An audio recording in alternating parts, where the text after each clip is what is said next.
Boa noite, gente. Que bom revê-los, viu? Faz tempo, né? Olha, hoje nós vamos falar sobre o Evangelho segundo o Espiritismo. É capítulo 19, a parábola da figueira que secou. Alguém já leu essa parábola? Então eu vou ler um trecho dela, para a gente depois começar a falar um pouquinho. É item 8, viu? Quem for ver depois em casa. Quando saíram de Betânia, Jesus teve fome. E vendo uma figueira ao longe, foi até ela para ver se encontrava algum fruto para comer. Ao se aproximar, encontrou apenas folhas, pois não era época de figos. Então Jesus disse à figueira: que ninguém mais coma de ti fruto algum. No dia seguinte, ao passarem pela figueira, os apóstolos notaram que ela estava seca até a raiz. Então foram perguntar: em verdade, eu lhes digo que todo aquele que disser a esta montanha, saia daqui e vá para o mar, sem que seu coração hesite, acreditando firmemente no que está pedindo, com certeza a montanha sairá disso. Então, como que Jesus fazia para chegar até o coração dessa gente? Para fazer com que aquele povo, aquelas pessoas, entendessem o que ele estava falando. Porque naquela época era muito difícil as palavras de serem entendidas. E aquele povo que seguia Jesus era um povo muito humilde, eles não tinham conhecimento nenhum. Então Jesus falou assim: bom, como é que eu vou chegar no coração dessas pessoas e passar para eles o ensinamento que eu tenho que passar até antes de partir? Então vou falar por parábolas. E o que é parábolas? Parábolas são histórias. Jesus tinha que ensinar ao povo alguma coisa, então ele começava a contar uma história. E através daquela história, o povo começava a entender o que Jesus estava falando. Nós fazemos assim com as nossas crianças até hoje, não fazemos? A gente conta uma historinha para eles, para que eles fixem aquele ponto que a gente quer que eles aprendam, para eles se lembrarem daquilo quando chegar o momento que eles precisarem daquela história, daquela parábola. Nessa parábola, a gente fica pensando: quem já leu sobre Jesus, quem já ouviu falar sobre Jesus, quem conhece Jesus um pouquinho, acha muito estranho. Eu achei muito estranho Jesus ter amaldiçoado a figueira. Será que ele amaldiçoou a figueira? Eu realmente não acredito. Porque Jesus não amaldiçoaria nada, e ninguém, muito menos uma planta que o nosso Pai criou. Então, a figueira, naquele momento em que Jesus estava falando, ele estava simbolizando a humanidade como uma figueira, como uma árvore que é colocada na terra, você aduba a terra, você vai regando até que ela cresça e vire uma árvore frondosa ou não. E aquela árvore, com certeza, vai dar frutos, folhas e flores, né? Porque tem as flores, tem as folhas, os frutos, a folha, a flor e o fruto. E aquela árvore não podia estar dando frutos naquele momento, porque não era a época de fruto. Então, ele sabia disso. Então, é um motivo a mais para que ele não amaldiçoasse aquela figueira. Então, por que ele falou que ninguém nunca mais coma nenhum fruto de ti? Porque ele sintetizou aquela árvore como a humanidade. A humanidade que aprende, a humanidade que recebe a lição, a humanidade que sabe fazer, a humanidade que é chamada para pôr em prática aquilo que aprendeu e não o faz. Guarda para si.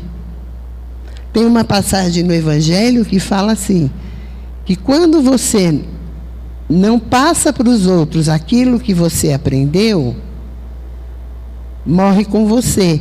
E se morrer com você, não tem valor. Porque se você aprendeu, você tem a obrigação de passar para os outros. Se você tem uma ferramenta para você usar e você não a usa, ela vai enferrujar. E o ferrugem vai comê-la todinha e você não vai ter como aproveitá-la em seu benefício e em benefício do outro. A gente ouve muita gente quando chega no centro espírita. No começo a gente vira um papa-passe, né? A gente vem toda semana e toma passe, traz o filho, traz o marido, traz a vizinha, traz a prima e todos nós estamos tomando passe. Aí de repente alguém fala assim, você não quer fazer parte do grupo? Mas eu não estou preparada para fazer parte do grupo. Como é que você sabe que você não está preparada? Você ainda não foi nem tentar lá fazer o que a pessoa chamou você para fazer? É claro que nesse meio em que você está indo lá só tomar passe toda semana, você começa a se interessar, a fazer curso, a ler livros, e a informação vai chegando. Quando você tem um certo conhecimento, você recebe um convite para trabalhar em determinado lugar, ajudar, né, em determinado lugar. Algumas vezes a gente até vai ver como é que faz, como é que fica, se a gente se sai bem. Mas o nosso orgulho é tão grande que nós preferimos falar, não, eu não estou preparada, não vai dar para eu assumir esse cargo, deixa alguém que esteja melhor preparado que eu. Aí a gente fica se perguntando, quem já faz parte do grupo fica se perguntando, já faz tanto tempo que vem ao centro, que toma passe, que faz curso, que lê, que participa de palestra e não quer assumir cargo algum. Por quê? Porque o orgulho está interferindo, o orgulho está falando, não vai, porque se você não desempenhar um bom papel, vão começar a rir de você, vão falar mal de você. E a gente vai ouvindo essas conversas e a gente vai deixando o nosso trabalho para depois. Quando um trabalho dentro de uma casa espírita, eu estou falando casa espírita porque nós estamos dentro de uma, mas poderia ser numa igreja católica, numa igreja evangélica, seja lá onde for. Quando o trabalho aparece para a gente fazer, quando a gente recebe um convite para se posicionar dentro daquele lugar que estamos frequentando, é porque alguém já notou em nós uma qualidade. É porque alguém já percebeu que nós somos capazes de fazer aquilo. Todo mundo, acho que a maioria das pessoas, não querem começar por baixo, querem começar por cima. E se esquecem, na verdade, que uma casa não se começa a construir pelo telhado. Ao contrário, ela começa pelo alicerce, né? A terra é rompida, lá colocados tijolos para ser feito o alicerce, e depois vão subindo-se as paredes. O telhado é o último lugar onde a gente vai chegar. Mas tem gente que já quer começar lá pelo telhado. Então, se fala assim, dá para você ficar lá tomando conta do banheiro hoje? Não posso, não vai dar, não vou chegar com tempo, vou chegar atrasado, e as desculpas vão se sucedendo. Mas se falar assim, você quer tomar conta da sala X? Aí a pessoa quer, porque vai dar status. O outro vai falar, olha, você viu?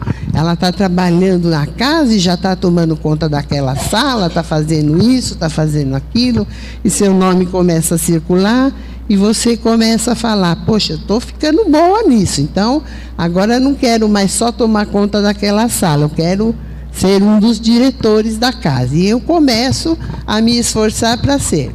Só que eu não percebo, será que eu tenho condições de ser um diretor, seja de que função for? Porque todo mundo começa lá de baixo. Jesus, quando ele esteve entre nós, Ele, no final, quando ele foi embora, ele foi conhecido como o Rei dos Reis. Mas ele não se apresentou como o Rei dos Reis. Quando ele veio, quando nós o conhecemos, quando nós o vimos aqui, ele era como um de nós. E se portava muito melhor que nós, mas ele se apresentava em muito pior condição que nós, só com uma túnica branca e um chinelo no pé. E a gente não sai nem na porta de casa vestido dessa forma. A gente precisa se arrumar, se maquiar. Ah, não vou na padaria se eu não passar um batom. Ah, se eu tiver de chinelo, não atendo a porta. E a gente vai colocando esses empecilhos para o nosso crescimento. Quando a gente é chamada para trabalhar num lugar, a gente primeiro vai prestar atenção se aquele lugar vai me dar um status, né? Se vão me ver com bons olhos, ou se vão me falar assim: nossa, mas você, tanto tempo que você frequenta essa casa, você ainda está tomando conta do banheiro? É lógico que todo mundo gostaria de falar: nossa, olha, ela virou a presidente da casa. Mas ela tem condições para isso? A figueira que secou, ela secou porque ela estava simbolizando o povo daquele lugar onde ela estava, um povo que não tinha fé. Um povo que, se estava ruim, eles queriam que ficasse pior, porque assim eles não precisavam se mexer, eles não precisavam fazer nada. Já está ruim mesmo, eu vou fazer o quê para melhorar isso daí? E quando é a nossa obrigação perceber que uma planta está secando, vamos lá jogar um pouco de água para ver se ela volta. Para ver se nós não a estamos matando de sede. Para ver, olhar para ela e falar: o que você está precisando para que você se torne uma planta bonita? Aquela planta que meu pai planejou para que você seja. Nascemos e somos criados todos iguais, cada um com as suas aptidões, uns para mais, outros para menos, uns evoluem com mais rapidez, outros com menos, uns estão lá na frente, outros estão começando a subir a rua ainda, mas o nosso porto de chegada é o mesmo, para todo mundo. O nosso caminho, nós vamos escolher, nós vamos traçar o nosso caminho da nossa maneira. Talvez no caminho reto a gente chegasse mais depressa, mas a gente quer fazer um caminho sinuoso, dando volta, subindo, descendo, atravessando rios, encontrando pedras, pulando essas pedras, atravessando mata. Ninguém vai falar para nós: esse caminho é ruim. Somos nós que escolhemos o nosso caminho. Mas nós precisamos pôr na nossa cabeça que, se fomos chamados, é porque estamos prontos. Deus, quando Ele precisa de trabalhadores, Ele não chama os capacitados. Ele capacita os que estão sendo chamados. Porque ninguém melhor do que Ele sabe das nossas condições. Sabe o que a gente pode conseguir, o que a gente pode dar de boa. A gente pode estar lá no serviço e de repente falar: não quero mais isso para mim, chega. Fui até aqui, parei, não quero mais. É um direito nosso. Porque nós temos o nosso senso. E às vezes a gente está fazendo a coisa e está percebendo que faz mal para a gente. Às vezes eu quero fazer X coisa, eu tento várias formas, vários jeitos, mas aquilo me faz mal. Eu vou lá e faço, mas eu não saio bem daquilo, porque está me fazendo mal.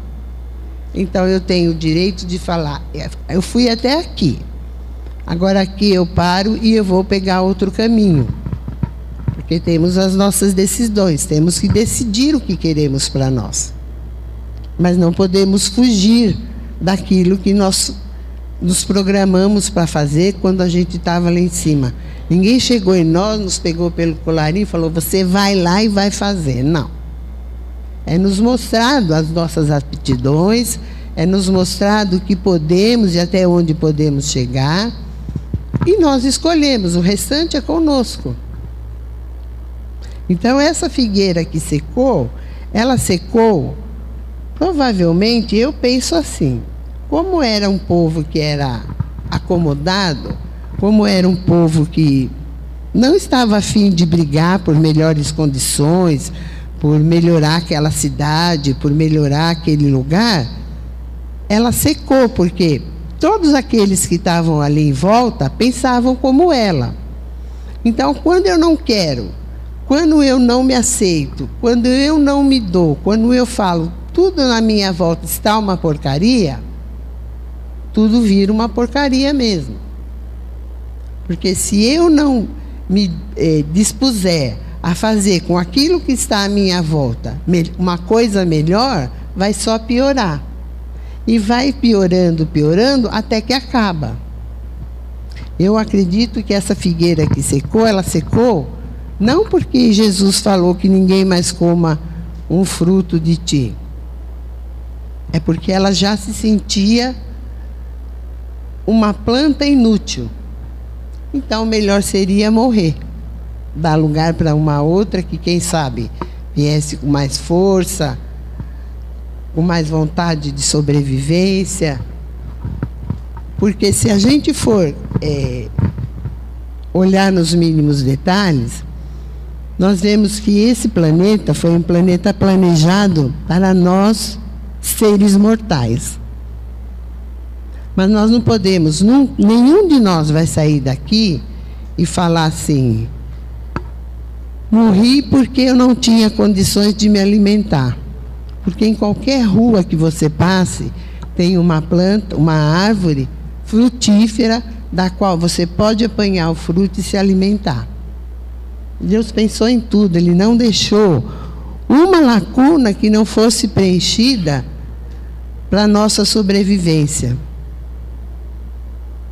E se nos deixamos morrer de fome, ou de sede, ou de frio, ou seja lá do que for, é porque ficamos estagnados, não olhamos em volta, e o nosso mundo se resume naquilo que eu quero para mim, nada.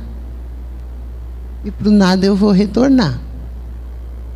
Mas isso não foi a vontade de Deus, foi a nossa. Porque se eu tenho condições, como qualquer um de nós temos, condição de sobrevivência, nós só nos abatemos quando nós não confiamos mais na gente.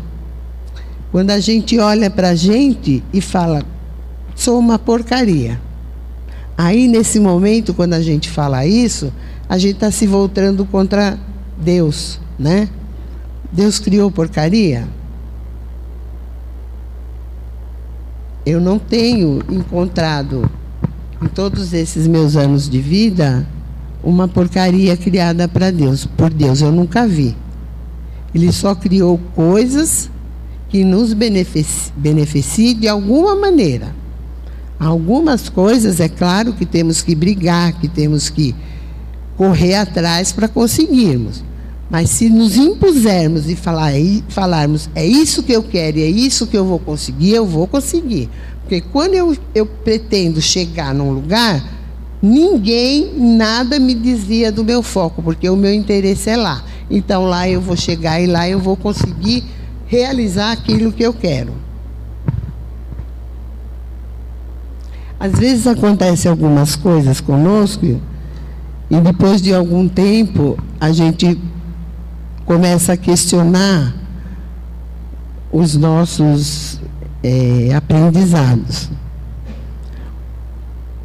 Eu conheço uma pessoa muito próxima de mim, bem jovenzinho, que o sonho dele era ter um carro da marca Tipo. Acho que alguém aqui conhece esse carro, se lembra da marca desse carro. Mas ele era muito jovenzinho, ele estava começando a vida e ele não tinha condição de ter nem um Fusca, que fará um Tipo. Mas o sonho dele era ter aquele carro Tipo. Ele foi crescendo, ficando mais adulto, começou a trabalhar, estudou, não sei o quê, se casou, teve 2 filhos, e a sogra dele mudou para a Bahia. E lá na Bahia, a sogra dele morou alguns anos, e uma noite o telefone dele tocou na madrugada, e ele foi atender o telefone, e era a sogra dele. A sogra dele falou: Leandro, eu preciso que você guarde um carro meu na sua garagem. Ela falou: estou com os documentos dele atrasados, não estou no momento em condição de acertar isso, ele está com busca e apreensão, então eu preciso que você guarde esse carro para mim. Ele falou: mas eu não posso fazer isso. Se alguém pegar o carro na minha casa, eu vou ser até preso, não sei o que. Ela falou: não. Ela falou: ele está com busca e apreensão aqui na Bahia. Em São Paulo o carro está limpo, não tem nada. Mas eu quero que o carro fique na garagem. Amanhã cedo o carro vai estar chegando aí na sua casa. A garagem dele era num prédio, no fundo. Ele pôs o carro lá. Quando chegou o carro, que carro que era, gente? Exatamente da cor que ele queria, branco. O carro ficou na garagem por 3 meses. Ele comprou o carro da sogra, acertou a documentação e ele ficou com o carro por 8 anos. O desejo dele ter aquele carro era tanto, ele veio para a mão dele. Mas na época em que aconteceu tudo, nunca ninguém pensou nada disso do que eu estou contando para vocês agora. Porque a gente não imagina a força, o poder que tem a nossa mente. E quando a gente fala, a gente projeta aquilo que a gente quer e a gente dá vida para aquilo que a gente quer. Então o cosmos,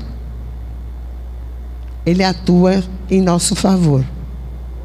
Porque quando eu estou numa sintonia vibratória boa, daquilo que eu quero, não estou prejudicando ninguém, as coisas começam a favorecer para que aquilo que eu estou pedindo chegue até mim.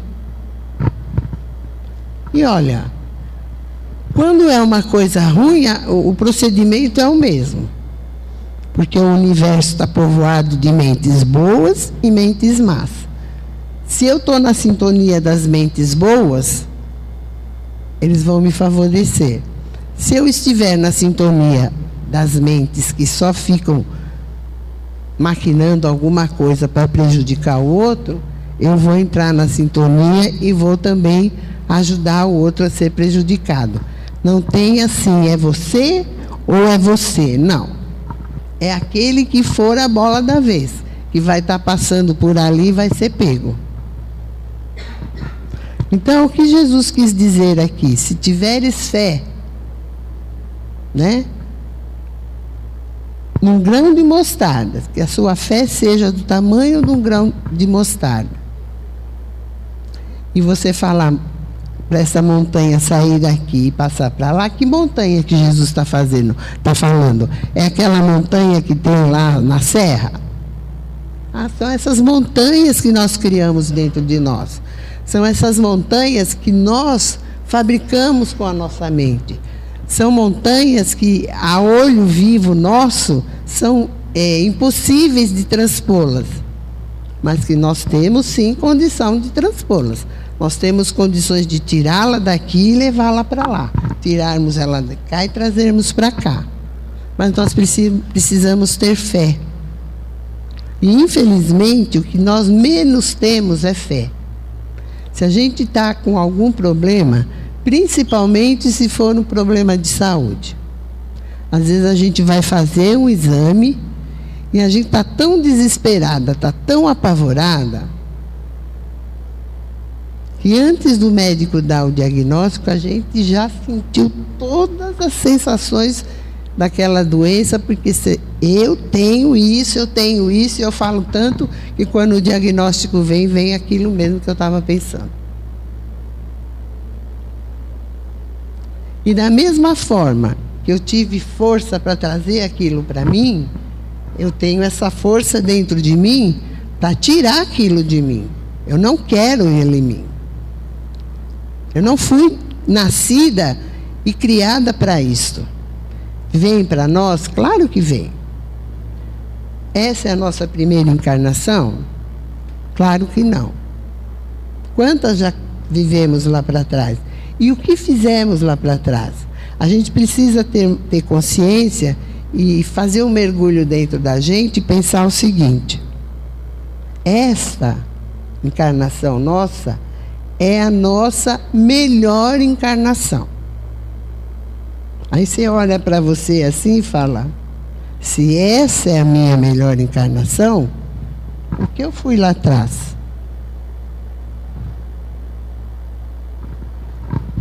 Aonde eu me melhorei? Se é que a gente se melhorou. Aonde eu preciso melhorar mais? Aonde eu estou falhando mais? E consertar. Porque nós somos artífices do nosso destino, não somos? Acabei de falar que a gente traz tanto o bom quanto o ruim para nós. Agora imagina se a gente fizesse uma lavagem cerebral e só puséssemos dentro da nossa cabeça coisas boas. Imagina que mundo maravilhoso que a gente ia ter ao nosso redor, né? E nós podemos fazer isso. Aliás, nós precisamos fazer isso. Estamos tendo oportunidade de varrer aquela coisa ruim que nós criamos em volta de nós e não mais colocá-la embaixo do tapete. Varrer para fora, tirar do nosso convívio, tirar do nosso campo de visão. E tirar não é pegar da minha porta e colocar na porta do vizinho, não é isso. É excluir do meu caminho e daqueles que caminham comigo. Porque eu sou tão responsável pelos meus atos quanto pelos atos daqueles que convivem comigo.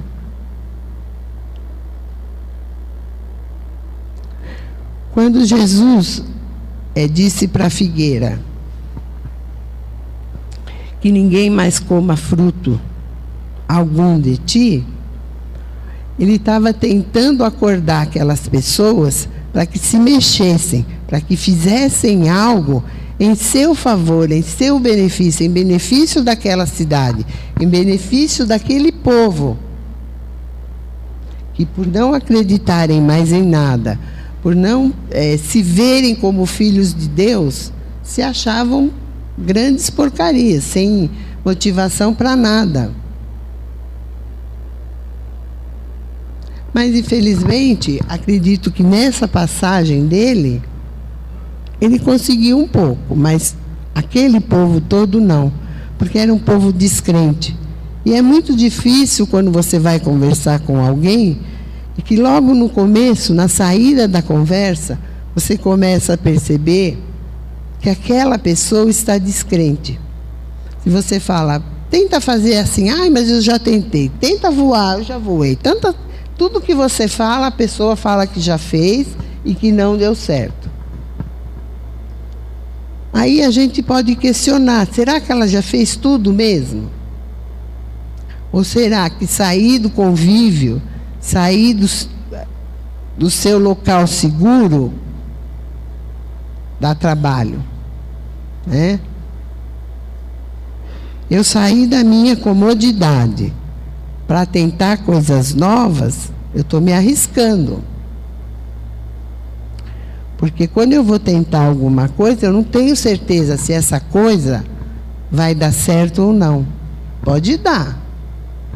Mas aí eu tenho 50% de chance de dar certo e 50% de não dar. Aí, se não der, novamente eu vou me sentir um fracassado.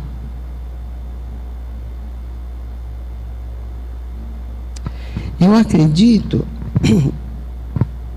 que é assim que se sentem as pessoas, os usuários de drogas, que eles são internados, que eles são levados para outro estado, que o pai, a mãe, a esposa, sei lá, todo mundo junto não consegue fazer com que ele saia daquele caminho.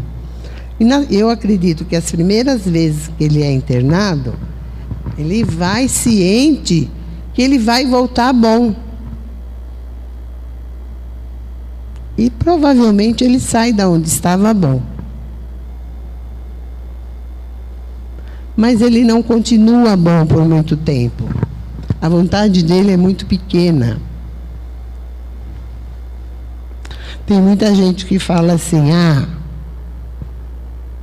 drogado não tem cura.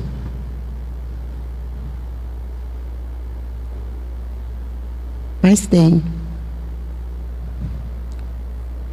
Tem, só que ele precisa querer se curar. Ele precisa olhar lá no fundo do poço que ele deve estar e falar: chega, eu não quero mais isso para mim. Eu fui até aí e aí eu paro, acabou, não quero mais. E brigar com ele mesmo. O nosso maior inimigo somos nós mesmos. Porque ao mesmo tempo em que nos damos força, nos massacramos, nos jogamos no buraco e falamos: fica aí, porque daí você não sai mais, porque você não serve para nada. Por que será que um monte de gente que a gente escuta falar que está com câncer se cura, e outro monte que a gente escuta falar que está doente não consegue se curar? Aí alguém vai falar assim: mas ele não quer se curar? Lógico que ele quer. Quem é que está doente e não quer se curar? Todo mundo quer se curar. Mas como é que está esse querer? Como é que está essa vontade? Será que eu acho que fazendo uma prece de manhã e uma prece à noite, eu já estou fazendo a minha parte? Ou será que eu tenho que arregaçar minhas mangas e tenho que ir lá brigar, gritar, espernear e falar: quero ficar boa, vou ficar boa? Todo mundo aqui já ouviu falar que nenhum pedido que a gente faz, que chega até Deus, volta sem resposta. Todos os nossos pedidos são ouvidos. Nem sempre eles são ouvidos da maneira que a gente quer, que a gente precisa. Porque se eu fui programada, se eu concordei em ser programada para passar por este motivo, por esta doença, eu vou passar por ela. Mas é a minha obrigação fazer o possível e o impossível para que ela se afaste de mim. Tem pessoas que a gente ouve falar: estava condenada a 3 meses de vida, viveu 5. Que bom. Fez um esforço danado. Conseguiu se superar. Conseguiu se vencer. Porque somos capazes. Esse negócio de quando a gente fala assim: será que eu vou conseguir? Quando eu falo assim, eu já estou com a pontinha do pé para trás. Já estou começando a me sentir incapaz. E aquilo vai tomando força. Vai tomando força a incapacidade ou a capacidade? Aonde eu estou trabalhando mais? Na minha vontade de sarar ou na minha vontade de eu acho que? O que é mais forte em mim? Às vezes a gente olha para a gente e fica com pena da gente, não fica? Ai, como que eu consegui? Ai, como que eu posso? Ai, por que comigo? Ai, quando a gente fala assim, ai, por que comigo? A coisa fica pior ainda. Porque aí eu me coloco lá em cima. Comigo não, mas com você, problema seu. Você está passando é porque você merece. O que você fez? Deus não ia te castigar desse jeito se você não merecesse. Só que Deus não castiga, a gente ainda não aprendeu isso. Quem nos castiga somos nós mesmos. Nós nos punimos. Deus não. Deus, Ele nos deu o livre-arbítrio, não deu? Cada um de nós tem o seu. E nem Ele, se vocês nunca ouviram falar, eu estou falando para vocês, nem Deus interfere no nosso livre-arbítrio, é nosso. Ele interfere, sim, em último caso. Quando Ele precisa te dar uma última chance para que você transforme a sua vida, que você acha uma porcaria numa coisa boa, Ele te ajuda você a se decidir. Mas Ele não decide por você, a decisão é sua. Outro dia veio um palestrante aqui, não me lembro, acho que foi aqui ou ouvi na televisão, não me lembro.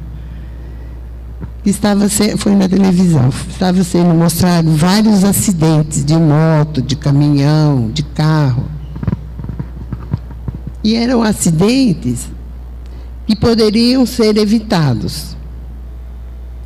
Mas que as pessoas não estavam preocupadas se iam morrer, se iam matar, elas se jogavam lá de cabeça e o acidente acontecia. Aí a pessoa falou assim, precisava fazer uma campanha de educação no trânsito mais forte, precisava bater nessa tecla mais vezes. Aí uma das pessoas falou, não, a pessoa que vai passar por aquele acidente, ou que vai se expor, ela está fazendo uma escolha. Eu estou na rua para atravessar. Tem carro de lá e tem carro de cá. A minha obrigação é esperar o farol fechar para eu atravessar com segurança. Aí eu olho, um carro está lá embaixo e o outro está lá embaixo. Eu falo, dá tempo. Eu atravesso e caio. O motorista que é culpado? Foi a minha escolha, a minha pressa de não esperar o meu tempo de ir que fez com que o acidente acontecesse. Então, não é aconteceu por acaso, não. Aconteceu porque sou imprevidente. Aconteceu porque não tive cuidado com a minha vida. Aconteceu porque, para mim, tanto faz se eu estou fisicamente perfeita ou se eu estou em cima de uma cama, dependendo dos outros. Tem pessoas que preferem estarem numa cama, dependendo dos outros, do que estar trabalhando, levantando de manhã, correndo para ganhar o seu suor, o seu sustento, sustentar a sua família. Tem pessoas que a gente conversa e que a gente fica espantada de ouvir o que elas falam. Elas não confiam nela. Deus, então, nunca vi. Só escuto falar. E Ele dá conta de cuidar desse povo todo que tem no planeta? Então, vou ficar preocupada se vai dar certo, se não vai, se eu quero, se eu não quero. Quando temos fé, quando acreditamos em nós, quando brigamos por aquilo que vai nos fazer bem, que vai nos fazer pessoas melhores, nós conseguimos. Porque fomos criadas para isso. Não, Deus não olhou para nós e falou, vai lá para o planeta e se vira. Não. Ele não fez isso com nenhum dos filhos dele. Todos os filhos dele, ele sabe do que precisa, sabe o nome. Quando você fala assim, ai, mas depois da manhã eu vou precisar, ele já está providenciando, porque ele sabe que depois de amanhã você vai precisar. Mas a gente não confia nisso. A gente só dobra o joelho, só pede, só acredita. Dizia minha mãe assim, ó, que a gente está no mundo porque estamos aqui. Chegamos aqui, estamos aqui. E não fazemos nada. Nem para melhorar, nem para piorar, para porcaria nenhuma. Mas a minha mãe falava assim, quando a água bate aqui, ó, ou você nada, ou você morre afogado. E morrer ninguém quer. Todo mundo fala que aqui está uma porcaria, está muito violento, está isso, está aquilo, mas ninguém quer morrer, ninguém quer sair daqui. Pelos meios normais. 90% de quem está saindo não está saindo, infelizmente, pelos meios normais. Está saindo pela imprevidência, pela violência que assola o planeta. E quem é culpado de tudo isso? Deus? Então, se vocês não leram, é capítulo 19, gente. Parábola da figueira que secou. A figueira que ele fala aqui é só um simbolismo. Os figos que essa figueira não deu somos nós, que recebemos os talentos que Deus nos deu, a cada um de nós, e que não usamos, enterramos,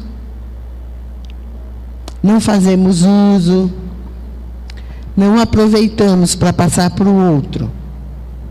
Por pequenina que seja o nosso aprendizado, se eu passar para ela, no final vai ser um aprendizado enorme, porque atingiu várias pessoas. E se cada um puser em prática os talentos que Deus lhe deu, com certeza o planeta vai ser um planeta melhor. Com certeza nós não vamos mais olhar para a figueira e ver que ela secou.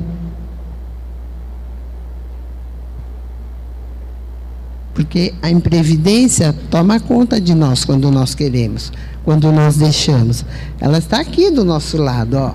Ah, não vai no centro, está muito frio, está chovendo, você volta muito tarde. Olha, eu e minha filha já não éramos, faz 10 anos que a gente está aqui nessa casa. Eu trabalho em outra, já faz 33 anos. Não éramos mais para estar aqui. Aqui é Zona Leste, eu moro na Zona Sul. Quando eu saio daqui 11 horas da noite, eu chego na minha casa meia-noite e meia, 15 para 1 da manhã. E um monte de pessoas falam, ai, vai embora, é muito tarde, você mora muito longe. Mas para mim e para ela, deixou de ser longe. Porque o que a gente vem fazer aqui, a gente vem fazer por prazer. A gente vem porque a gente quer e porque a gente ama muito essa casa e vocês. Então, quando você faz com amor, não existe distância. Esse meia-noite e meia, 1 que a gente chega em casa, para nós é como se fosse 9, 10 horas da noite. Acordamos cedo no outro dia, 5:30 da manhã, ficamos cansados, como todo mundo. Mas não é nada que a gente não suporte, nada que se eu for amanhã dormir 1 hora ou 2 mais cedo, eu não recupero, eu não me recomponho de novo. Então, que a gente ponha mais amor em tudo aquilo que a gente faz. Que a gente pense naquilo que eu falei no início. Quando formos chamados vamos arregaçar a manga e vamos lá. Porque se formos chamados, alguma coisa alguém viu em nós. E alguma coisa boa, porque ninguém vai me chamar para vir aqui e fazer uma bobagem. Eu posso até fazer. Eu sou imperfeita como qualquer um. Mas hoje eu só estou aqui porque não tem outra para me substituir no momento. Mas qualquer um de vocês se preparando, podem estar aqui no meu lugar, fazer uma palestra muito melhor do que essa que eu estou fazendo para vocês. Mas podem ter certeza, estudei bastante e tudo que eu falei aqui, eu falei com o coração. Gostaria que vocês em casa, quando tivesse tempo, lessem o capítulo 19, porque fala da fé, fala da esperança, fala da caridade. E tudo isso é o que nós precisamos vivenciar no nosso dia a dia, para a gente poder conseguir um degrauzinho a mais, para que na próxima encarnação, na nossa próxima encarnação, ela seja um pouquinho melhor que essa. Muito obrigada a todos e uma boa semana para todos.